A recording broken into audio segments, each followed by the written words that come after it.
All right, I got a sink that's falling off the wall. Service call. I guess I'll go get my coat. First, I'll turn the water off, and I'll disconnect the sink and take it down. And then I'll go find the problem of why they basically. I'm just going to have to put a 2x4 and see if I can't get some more bolts and attach it back to the wall. Here's the bolts here. They go on the wall. This is why I say to do not buy these anchors, these type of anchors, because they're garbage.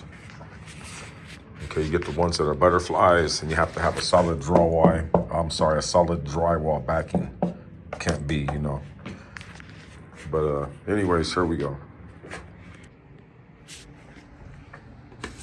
All right, the sink is good and solid, and I leveled it out. It was crooked before, I remember, but it's all good now. No leaks, and the water's back on. Both of them works. I put some 4-inch screws in them, so it should be good for a while. All right.